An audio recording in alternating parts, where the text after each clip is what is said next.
Hello and welcome to Tank and AFV News. My name is Tom and today we're doing book reviews. Now this first book we are looking at is called Kursk 1943 from Casemate, the Casemate Illustrated series.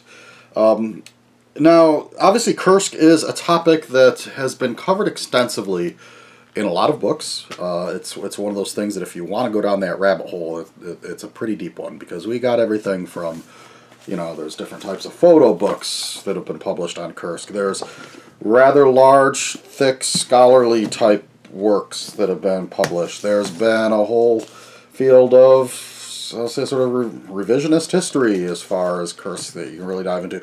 And if you're really a masochist, I mean, you could even dig into this sucker. So, yes, there's been a lot published about the Battle of Kursk. So, where does this book we're looking at today fit in? Just move these out of the way so I can get back to it. This is definitely sort of goes in that first category of a photo history. And this is part of a series. So the Casemate Illustrated series is one that I've gotten to look at a few of these, but not a ton of them. But they do sort of follow a format. This particular one is by Ian Baxter. This is the first book of his I've had a chance to look at, although it's in the blurb they sent me here. He's written several of these in this series so far. And starting with just the physical description of the book. So it's about the size of like an Osprey title, and probably most of my viewers are familiar with those, but a little thicker. It is 128 pages, retails for $24.95. Probably find for a little less on Amazon or some of the other online sellers. And it's a very handsome book in terms of the paper quality. It's pretty nice shiny paper, so the illustrations look good. They sort of do this thing that I kind of like where they kind of fold over the front cover, so it's almost like a dust jacket like that a hardcover book would have, but it's still a soft cover. It's a super minor thing, but I don't know, it just makes it seem a little more bookish, if that makes sense. And this is, like I said, this is a good sort of introductory volume.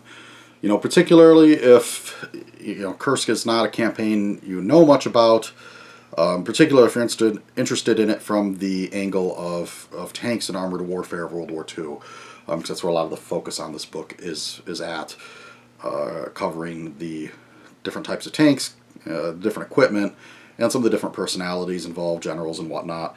The book is, if I had to sort of take a guess, I'm going to guess it's about 70-30 in terms of the percentage of the actual page real estate, photos and images versus text.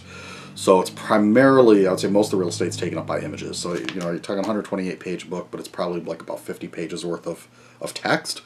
So if you're looking for a real in-depth description of the battle, you want to go to one of those big text heavy books that I showed earlier. If you're looking for something, either just nice handy reference, or just to sort of get an overall, sort of a snapshot of the battle, this isn't a bad place to start.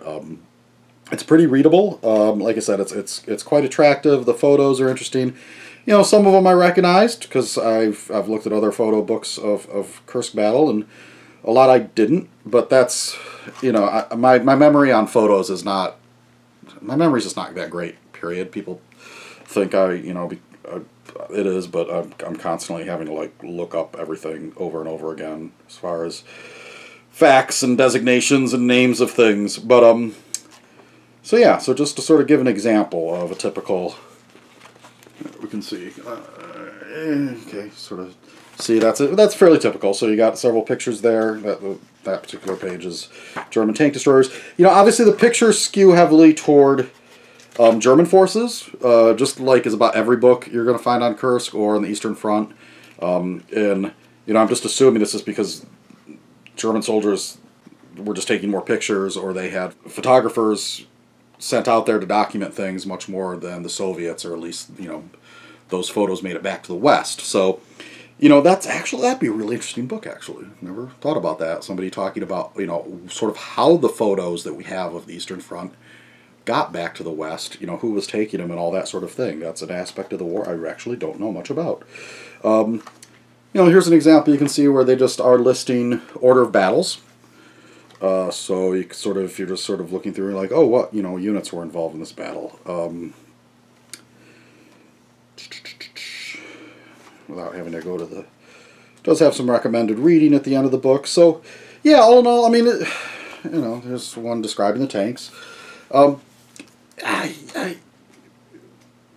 I'm not really sure what else to say other than, yeah, you know, it seems like a pretty competent and well-packaged description of the battle with a focus on tanks. So, you know, obviously it's well-trodden ground, Kursk. But if you are interested in learning a bit about it, this probably isn't a bad place to start. And like I said, price is pretty reasonable for what you get here. So again, thanks to the fine folks at Casemate for sending me this, and it will go on my shelf with all those other Kursk books you just saw.